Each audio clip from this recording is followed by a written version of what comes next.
Ako si Angelini Alicayos, galing sa BC1MA. Good morning, everyone. I am Earl Francois Montes from BC1MA. Greetings everyone, my name is Ashley Nicole Lozano of BT1MA. Good morning, everyone. And andito ko upang ipakita ang aming midterm project na BMI calculator.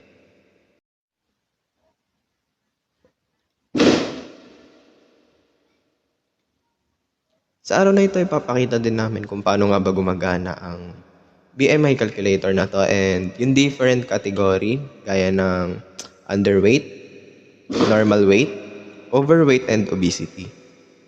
So, let's go! So, para mas maunawaan nyo ang ating buong code, ipapaskil namin ito sa harap ng inyong mga screen. So, ayan. Maaari nyo siyang gamitin or screenshot or i-run sa other compiler para masubukan nyo din. With this part, nakita nyo na naglagay tayo ng invalid input, height, and weight must be positive values. Kaya tayo naglagay niyan kasi, for example, si user naglagay siya ng 0 sa ating height at weight.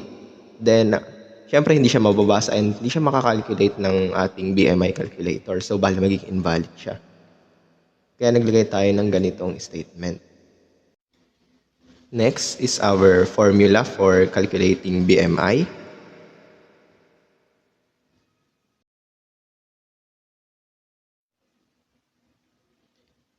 In this part, magde-define tayo ng category ng BMI natin, which is, ito nga natin makikita na once ang i-enter na number ni user is magto-total siya within 18.5. So, bali ang lalabas is underweight siya. Dito natin makikita kung ano nga bang result ng BMI ng ating user. Like once babasahin to ng ating compiler na if hindi underweight si user, dito siya babagsak sa ating else if statement is nagre-range on 18.5 to 24.9. Ang lalabas na result is normal weight. At ganun din sa ating ibang statement. For the last part, ilalagay natin kung saan nga ba mag-i-input na number si user and syempre yung magiging result. Ito yan. So ngayon, itry natin na i-run ang ating program. Ayan. For example sa akin, itry natin na ang weight ko kasi as of now is 47 kilograms ako. Siyempre, it's normal. Payat ako. Then, for height, it's meter siya. 167. No, 1.67. Ayan. So, ang lumabas your BMI is 16.9. And so, yun. I am underweight. So, ngayon, itry naman natin na palabasin yung result ng normal weight. So, input lang tayo ng around 55 kilograms. Then, same height pa din.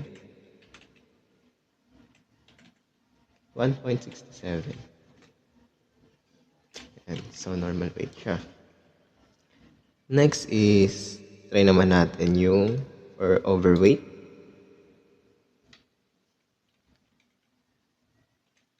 $70.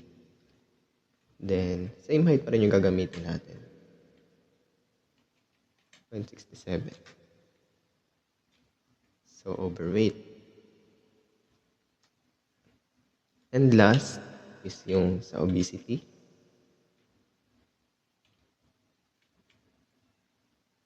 Palagay na natin na 90.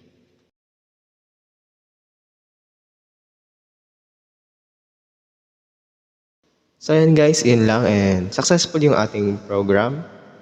Salamat sa inyong panonood. Yun lang, bye-bye!